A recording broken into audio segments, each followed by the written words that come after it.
Hi everyone, welcome back to my BookTube channel, Bekah's Bookshelves. I'm Bekah and this video is all about my January wrap up. In January I read 16 books. I don't even know how I got life done at that, seriously, 16 books. And I had, let's have a look, one 1-star book, one 2-star book, 4 3-star books, 4 4-star books, and 6 5-star books. Six in 1 month. It was brilliant. I read some fantastic stuff in January, and all the lower end seemed to be audiobooks, and I think that is always going to be the case for me, because I said in my previous video that if there's something that I'm really desperate to read, something that I anticipate is going to be really good, I don't listen to it on audio. I'd prefer to read it as an either physical or ebook, just to get a better experience, I think. So I think my audiobooks are always going to be a little on the lower end. So I'll briefly mention some of them. Some of them just, well, there's a couple that really aren't worth talking about, so I'll mention them briefly so you know what I've read. And the first one is The Survivors by Tom Godwin. This is a sci-fi book. Basically, a group of people or a community are heading to another planet where there's already people living, there's already civilization there, and they get attacked / abducted mid-journey by this alien race, and for some reason they end up being stranded on this desolate planet. And the book follows this community of survivors over several generations. So the book kind of, and it's not even a long book, it's quite short, it kind of jumps from generation to generation as the story progresses, and we see how the civilization kind of deals with this alien planet and how they evolve and find materials to build and stuff like that. And to be honest, it just was god awful, like really terrible. It was it's got an average of 3.88 ratings on Goodreads, which I'm really not sure how at all. It just, oh god, it was mind-numbing for me, really. And then the next book is another, I would say, sci-fi.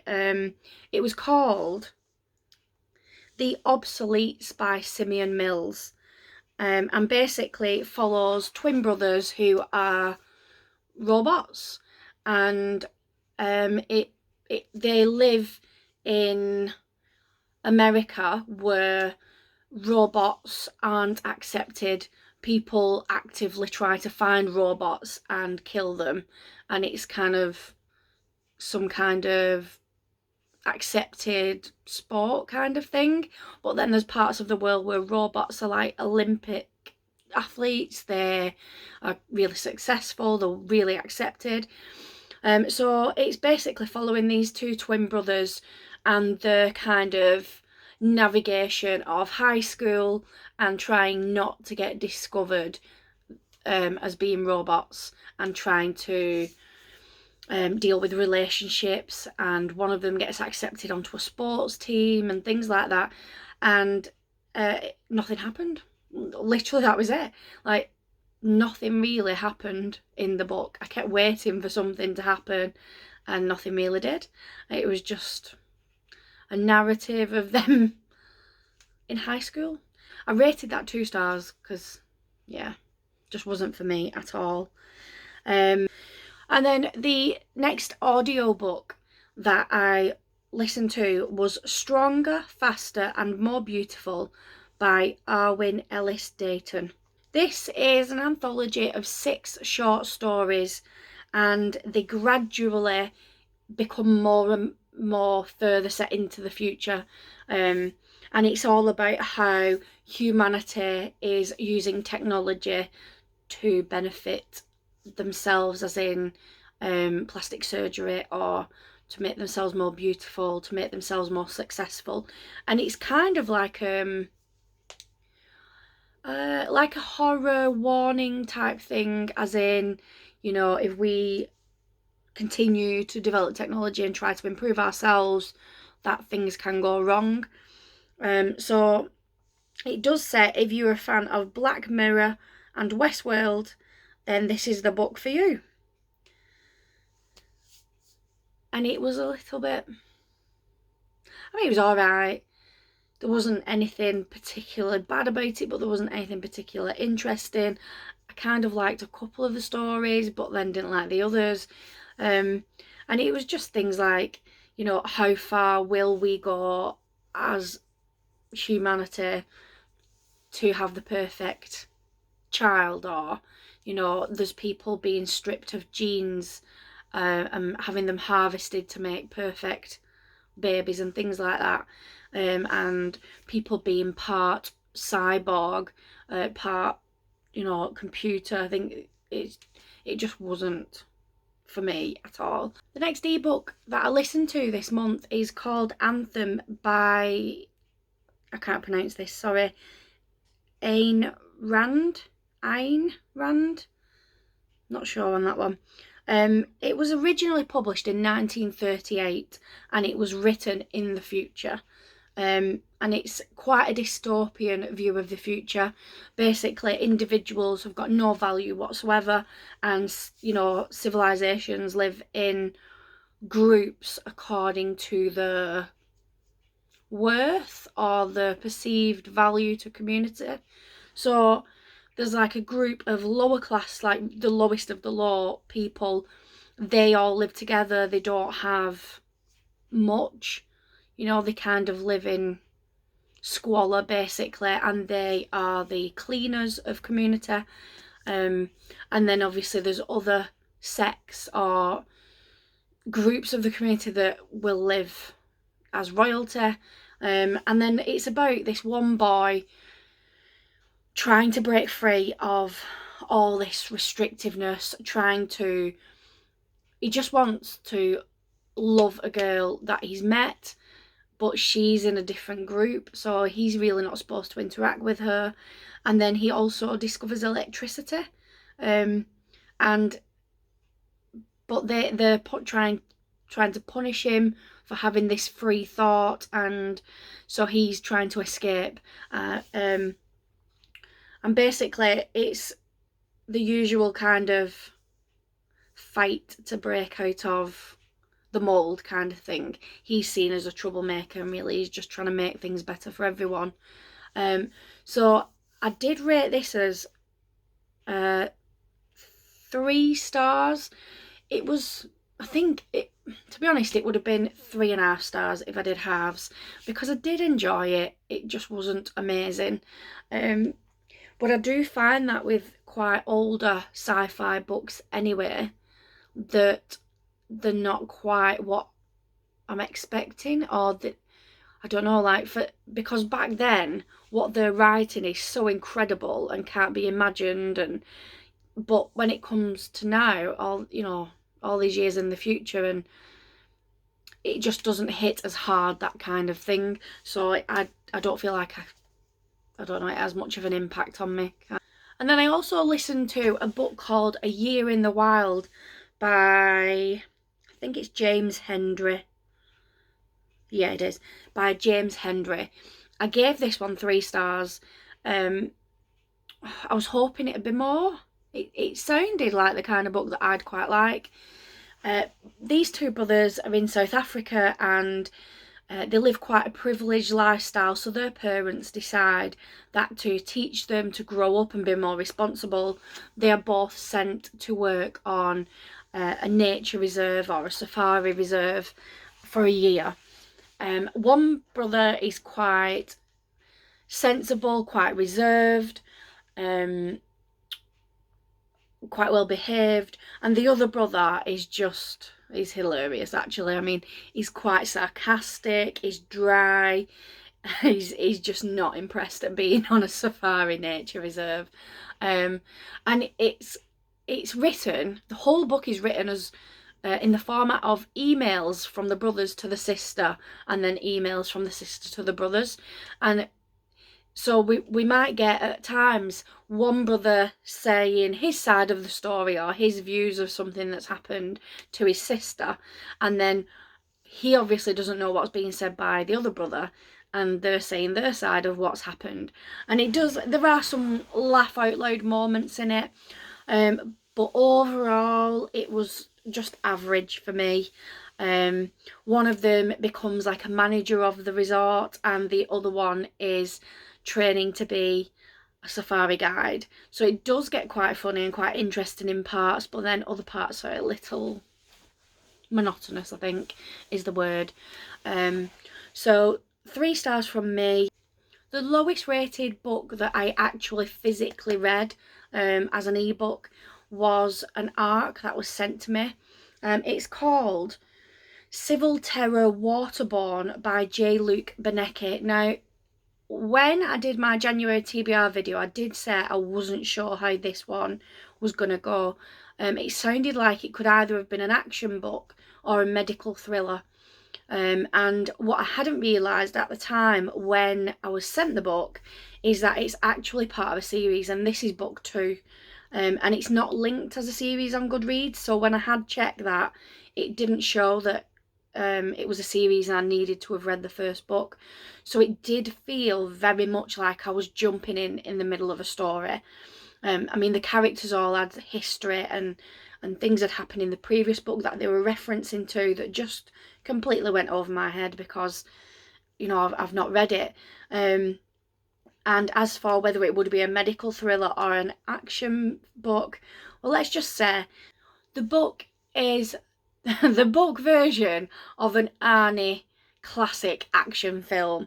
Like, it was just full of macho stuff, and there was explosions and shootings and all this kind of stuff, and it was a bit all unrealistic. I mean, this guy, the main character Jake, he is a civil engineer, and I do not know how a civil engineer ends up in such a situation where people are attempting to blow up his house and shoot him, and he's shooting them, and I don't know, it just all felt a bit macho, I guess is the word. I don't know. I mean, it was an alright storyline. I didn't hate it, but I didn't enjoy it particularly neither. I think it's just not my kind of book, and if I'd have realised beforehand, then I wouldn't have read it. The whole plot revolves around Jake, who has been trying to come up with, or has started to come up with, a system that will provide enough water for all of California's residents, because there is a shortage. And the systems that he's putting in place, a terrorist puts a virus into the water system, and this virus is created to genetically modify males once they drink that water. So obviously there's like mass terrorism here because the whole of the residents of California are going to drink this water. So it revolves around Jake and the FBI and a couple of other people trying to figure out how to stop this happening and trying to figure out who's behind the plot. It just wasn't for me. I'm really sorry to the author, but it's just not my kind of book. If you do like action books, then, you know, I would say go ahead and give it a go, but definitely start at the first in the series. So now we are on to the 4-star books, and the first one is Wranglestone, and this was an ARC as well. It's an LGBTQ plus zombie fiction, which I personally have never come across before, so I was really looking forward to giving this one a read and seeing what the authors come up with. So basically it's already set after the apocalypse has happened, after whatever it is has turned people into zombies, and there is a small community that live on a couple of islands in the middle of a lake in a national park reserve in America. And the story begins just at the start of winter, or just prior to that, and it's a difficult time for the community because when winter hits, it hits hard, and normally the lake is a natural barrier to stop the zombies from getting to the islands. However, when the winter hits, the lake completely freezes over, which means the zombies can just walk over to them.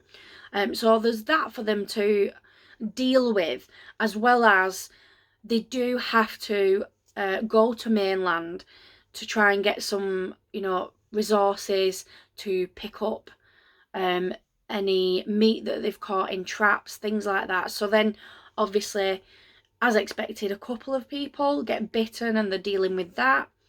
And then it kind of, I can't tell you about too much of it because it's got quite a few twists that were really interesting. And the zombies aren't quite what they seem, and the fact that this community think that they are one of the, that they were put there on purpose as a safety precaution. There's twists around that as well, which I can't really tell you because it ruins the story. So it was kind of a unique perspective on Zompok, but the most unique thing for me is about the two main characters are teenage boys, and both of them are gay. They do like each other, they get into a relationship. For me, other people I've seen on Instagram and Goodreads have disagreed, but for me it felt uncomfortable the way that these boys were described. The main boy, Peter, he is described, I felt offended the way he was described, which sounds awful, but it felt like if I went back to the 1990s and asked a group of teenage lads at high school what kind of personality and traits and hobbies would a gay boy have, they would have described this character. It just felt very, very stereotyped. Like, he does all the sewing for the community, he likes cleaning, he's quite prim and proper, he's very feminine, and I mean, this is a freaking zombie apocalypse, and Peter is getting distracted by nicely embroidered oven gloves. Like, what? It's just, it really bothered me. And then the other boy, he's just, he's basically a piece of eye candy. He comes across as, like, he's portrayed as quite uneducated, quite Neanderthal type person, all brawn and no brains type of thing.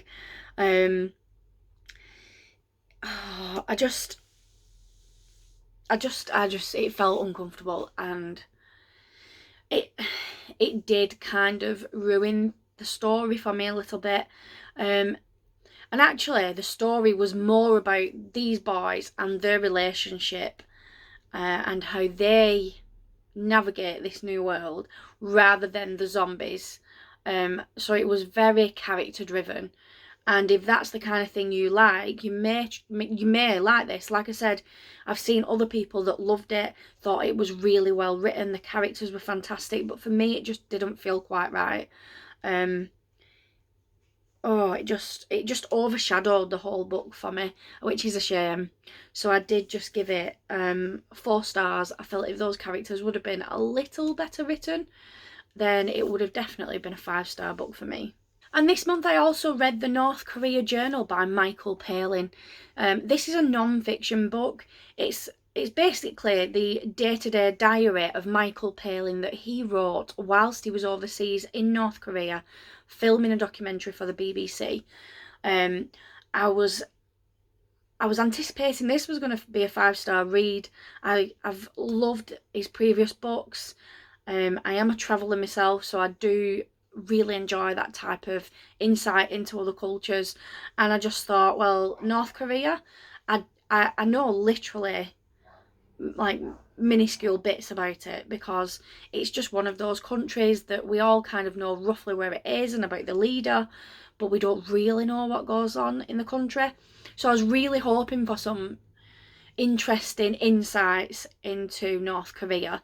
I actually thought it was going to be quite shocking and, I don't know, quite controversial really. But it was very mild. It was really, really quite tamely written. And I think Michael Palin himself does describe a couple of instances where he kind of gives an explanation as to why things aren't as interesting as we would expect from such a controversial country. And he was saying that whilst they were over there, they had a group of minders with them. These minders would review all the footage, all the documents, everything at the end of every single day, and they would say yes or no to whether that stuff could be included in the documentary and the book. They also were quite often like the country and the officials and the minders kind of put on a show for the documentary, in that the team didn't quite get to see the real North Korea and how the day-to-day life is really for its citizens. They were kind of taken to places that were staged, and that the people there had already been briefed on what they could and couldn't say. So I think you could feel the frustration in the book from Michael, that he knew he was kind of, he was being given a show basically, wasn't he? He was kept away from real life, and anybody they spoke to very carefully watched what they were saying so as not to say something that would get them in trouble. So it was a little disappointing to read, but it obviously wasn't because the book was badly written. It was just because that was a situation that they were in at the time. So I did only give it 4 stars, but not because it was a terrible book. I just was hoping for a little bit more, but I can understand why it wasn't there. And this month I also read The Wilder Girls by Rory Power. Now I was desperate to read this book, really desperate. I've heard lots of amazing things about it. And let me just say, those things that I'd heard are true. This was a fantastic book. Basically, it's about a group of girls who all attend a private boarding school. It's in quite a secluded setting. It's on an island of its own with quite a large wooded area around it. And these girls all end up quarantined there with a few teachers because there's been an outbreak of something called the tox. And this virus, it changes the girls physically. It killed off some of the staff so that only a couple remained, but they were quite affected by it in ways, physically, but not as bad as the girls. The girls all had like these bizarre mutagenic kind of reactions to it. So some of them, like one of them had a second spine grow, and another one, her hand turned into some kind of silver metal thing. It was like quite freaky things that happened to them, and these flare-ups of the symptoms when these body parts or what changes were happening made the girls quite poorly. It was very painful, and the flare-ups would get worse and worse over time until eventually the girl was killed off. It could take months and months of her gradually deteriorating, changing more and more, and then eventually she would die. So they are getting resources shipped in by the military, and a group of girls with one teacher goes out and collects them, every few days, brings them back, and they share the resources. And there's not enough. That's part of the story, is that there is not enough resources being sent. They're always hungry, they've not got spare clothes, things like that. So it's kind of a survival situation. And people have kind of dubbed this book as the like a feminist, modern Lord of the Flies type book. And I would agree with that. I think it really is, because these girls have to kind of set up their own rules for their community, and they do kind of look out for each other, develop relationships, things like that. And then everything kind of changes when one of the main girls who we follow, she has a flare up that makes her quite poorly, and she's taken away to some kind of so-called infirmary, or like the nurse's office type thing in the school, and she's not seen again. And her best friends are then they want to go and look for her, they're searching for her, and things just rapidly spiral out of control. All these animals attacking them, people who are on the island who have mutated, they're attacking them, the supplies are becoming less frequent, things like that. And two of the main characters, two girls, they develop a relationship, as in a gay relationship. And what I loved about it was that it was so well written. This relationship between these girls was so, it was beautiful, but it wasn't the whole story. Like other books I've seen, the gayness, I don't know what I mean, is the gay aspect of the book becomes the book. Like the story's forgotten, it's all about this, I've got to fit in as much queerness as possible, I don't know. Whereas this, it enhanced the story rather than took over the story. And another thing that was really, really well done is there is just enough blood and guts and gore to keep horror fans interested. I'm a horror fan. I absolutely loved The Troop by Nick Cutter, which is notoriously gruesome. I mean, that is one sick book. And I would say that fans of that type of book will like Wilder Girls, because there is enough of that to keep you interested, but it's not the whole story again. It's just, it enhances the story just the same as the girls' relationship does. And I just really, really love this book right up until the very end. And right at the end, that's where it lost a star. It was so disappointing. There was just no ending, but not in a good way. It felt as if the author had just kind of run out of ideas and then was like, yeah, my book's long enough, so I'll just stop here.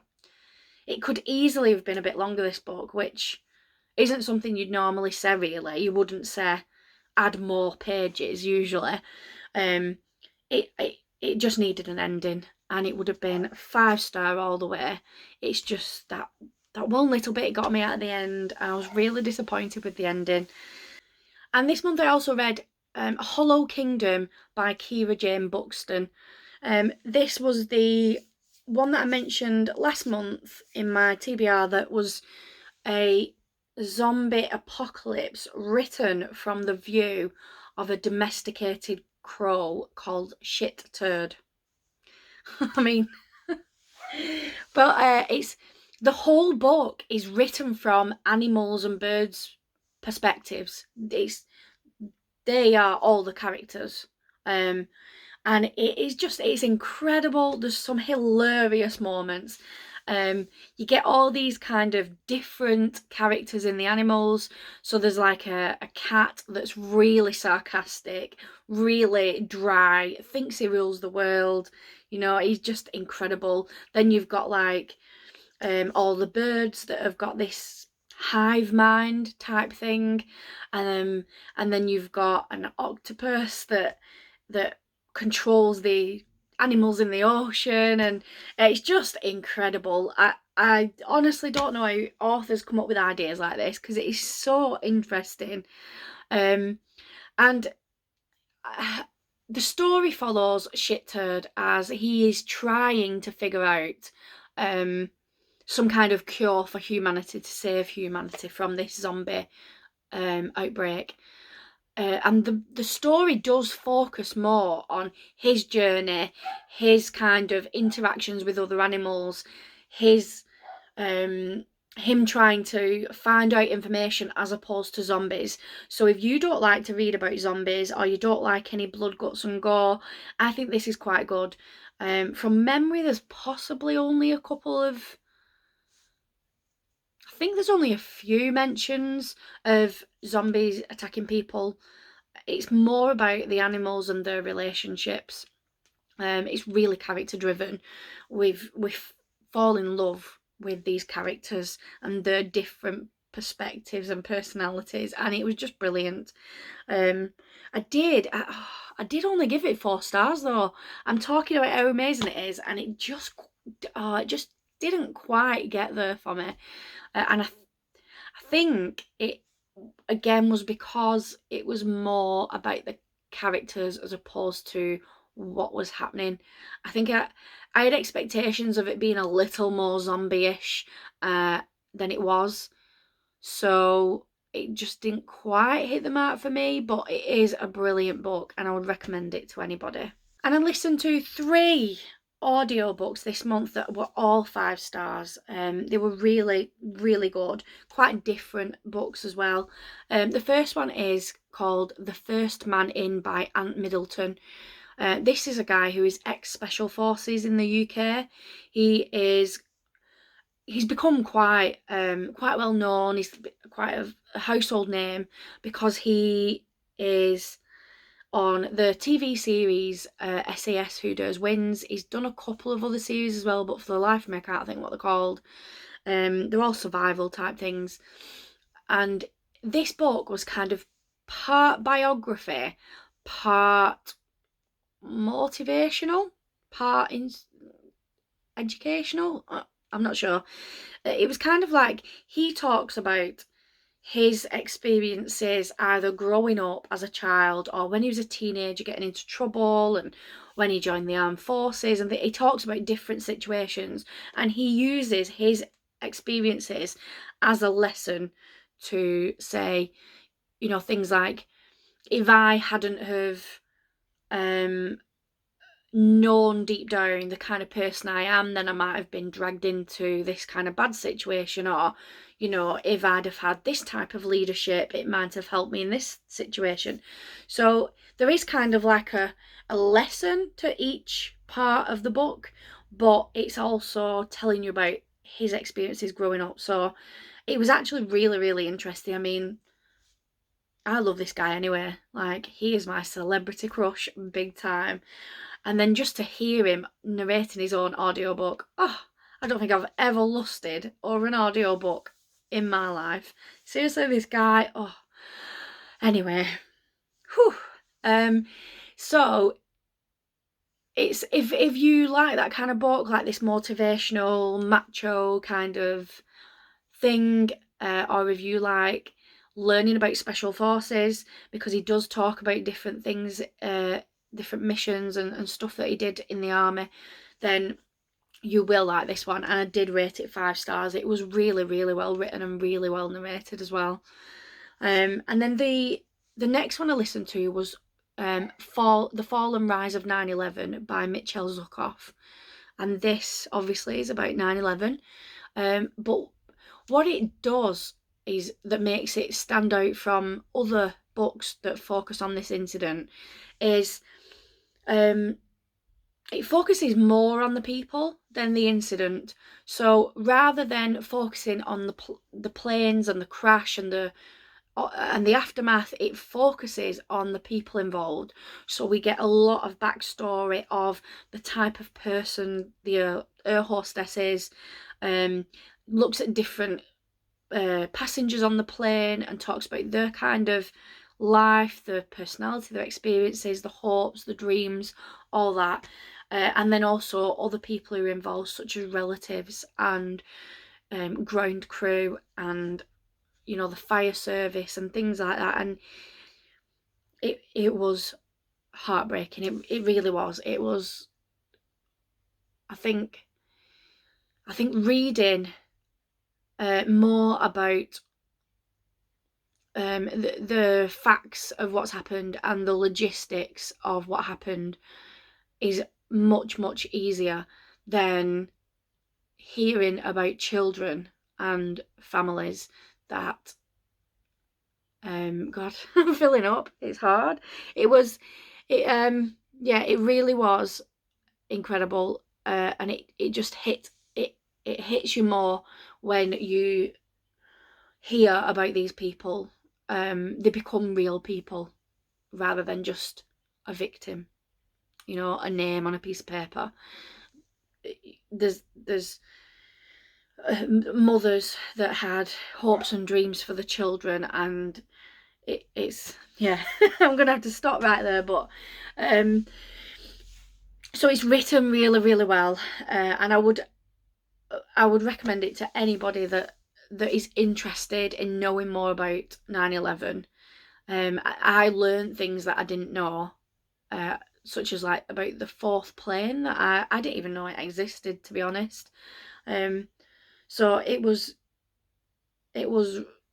hard. It was hard to listen to, and I did cry at times, but it's really, really, really fantastic book, and I would recommend it. And just to keep the misery going, I also listened to a true crime book about the boy who disappeared. This is written by his mum. Let me just check her name, because I'm rubbish at authors' names. Can't find it now. I thought it was Valerie Nettles. So basically, her son, he was 16. He went on a night out with some friends.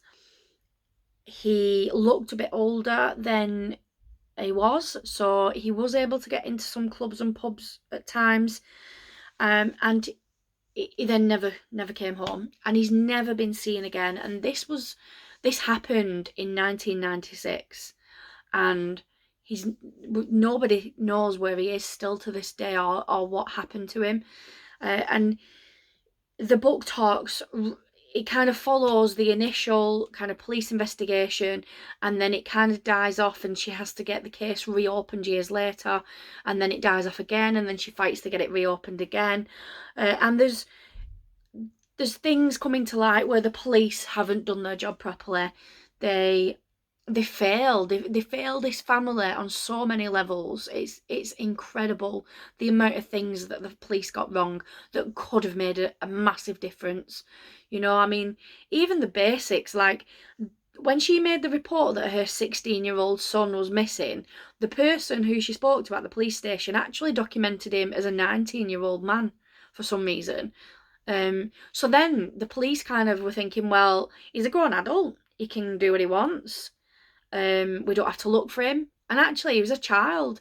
And if they'd have just got his age correct, they would have done a lot more, because a child missing naturally has a lot more police involvement and immediate action, rather than, oh, a grown man just doesn't come home from a night out. So it was, as a mum, it was hard to listen to this book, because you're just thinking, God, if that was my son, I would lose the plot completely. And she's tried, you know, there was rumours of him being murdered, and rumours of people seeing his body being moved, but the kind of people that they were dealing with were unreliable. They were drug dealers, they were homeless people who'd seen things, and they just weren't believed, or they were classed as not being reliable witnesses, and their statements were discarded. So it was horrible to hear this mother's story, and it was very well written. I gave this a 5-star. And this month I also read The Silent Patient by Alex Michaelides. Don't know, not sure how you pronounce that. God, I'm really terrible at this. This follows the story of a lady who, she's happily married, you know, quite successful artist, and then one day she just stabs her husband to death. and then never speaks a word after that. So she's committed to a mental health hospital in the UK, and it's all about trying to find out what really did happen on that night. Why did she stab her husband? But like I said, she doesn't speak about it. She doesn't tell anybody what happened. She doesn't give any clues at all. And there's a therapist that comes along. He's quite new to working in that hospital, and he had specifically been waiting to apply for a job there because he was desperate to work with this lady. He was absolutely convinced he could get her to speak and get her to share her story. So he gets a job there, and he works with her and he gets her to speak, and things start twisting and turning, and it just, wow, it was really, really good. And I can't tell you much about it because it would ruin it, but it's a fantastic book. There were things in that I did not see coming at all. They were really, really good. And the twist right at the end, oh, that just blew my mind. It was so good. And this book was massive last year. Everybody was talking about it, and the hype does do it justice. It really is a very well written thriller. The characters are really interesting. I loved it. 5-star for me all over. Another arc that I read this month was called Better Off Bald, and it's written by a lady called Andrea Wilson. This is another heartbreaking book. Like, I cried reading this big time. The story follows a 15-year-old girl, Adrienne. She's an incredible young lady from all accounts, and she gets diagnosed with stage 4 liver cancer. And on the front cover of the book, it says, a life in 147 days. And the book is written posthumously. So we know that Adrienne only has these 147 days, and the book starts on day 1. It's written like a diary. So it's kind of like day 1, blah, blah, blah, days 2 to 5, blah, blah, blah. What that does, or what that did for me, was it kept that clock ticking. So every time I would read, days 8 to 10, days 11 to 40, I could see the clock ticking down for this girl, knowing that we're going to get to 147 and that's it. And I could really feel like this dread, this horrible pending doom coming. It was heavy. I just wanted to slow time down. I just wanted to give this girl more time. But obviously that well, you can't do that, can you? But and it's written by her sister Andrea, and her sister Andrea is the guardian of Adrienne, because the mum has got drug issues, and so basically Andrea is the mum figure in all this, and she has to support her sister / child through this horrible time in their lives. And I don't know if she does it. The woman must have some kind of incredible strength within her to do that. It's every parent's worst nightmare, I think, that your child is seriously ill and there's nothing you can do about it. And it was heartbreaking. God, I'm crying again. How many times do you want to cry on the internet, Bekah? Jeez. It was horrible. It really. It's fantastically well written.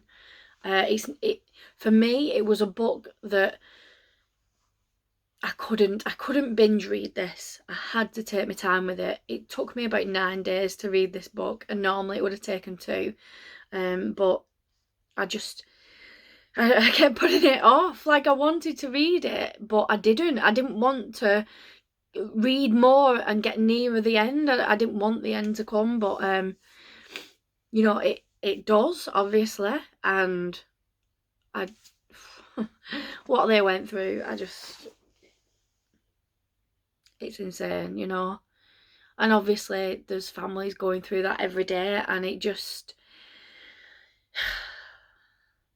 makes you want to hug your children and your loved ones just so much tighter at night, you know. Just be thankful for every minute of every day that you've got, because this came out of nowhere. This hit this family out of nowhere. The girl wasn't even ill, and they did not see this coming. It wasn't expected, and they did everything they could. Like, Andrea just, she didn't just care for Adrienne. She spent the time to educate herself in such a complicated medical world. You know, she was learning about medications and about cancer treatments and options and medical trials and all that kind of stuff. And I just think to do that and to keep that fighting till the end is just, it's just strength that I can't imagine having at all. And that is, I think this is definitely a book that deserves to be read. It's definitely a girl that deserves to be known about. And it is available now. It's already been published recently, so you can get it on Amazon, and I would urge people to do it, because it's an incredible story. And the last book that I want to tell you about this month is called 3 Hours by Rosamund Lupton. I read this as an ARC as well. I said in my January TBR video that I was anticipating this being 5-star, and it was. It really was. Every single page of this is a 5-star book. It tells the story of a school shooting based in the UK, and it's both primary and secondary schools together. They're on like the same grounds, and the shooters are across both of these kind of parts of the school. And the book follows different characters, shows different points of view. So we get the point of view of one of the police officers, we get the point of view of one of the teachers, we get the points of view of several pupils, and it really is, it's an incredible story. You can see it happening, you know, it's not far-fetched. There's also some kind of, I want to say, like, racism and homophobia in which for me makes it more realistic, because there are people out there that think these things. There are people out there that, you know, imagine doing extreme things to people who they know or they view as being from another culture or another sexuality or another religion. So you know, it's possible. It really is. And that's what makes it worse, in that you can imagine it happening very easily. And there was a part of it, you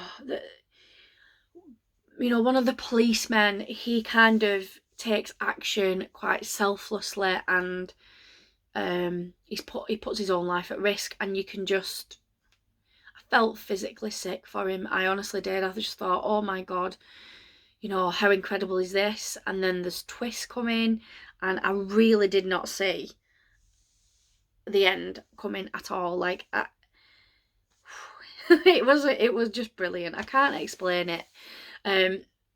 All I can say is just get this book, get it and read it. It's fantastic. It just, It's one of them that gets to you, you know, like where you really resent having to do life stuff because you just want to sit and read. It's one of them. It was just fantastic, like unbelievable. So really, really, really, just go and get this book, just read it. And that is everything for this month. So I did read quite a lot in January, and I did have some really highly rated books that I'm so pleased to have read, and I just hope this continues for the rest of the year. I hope that I can still keep fitting in lots of 5 stars. So I will see you all later. Thank you for watching. Bye bye.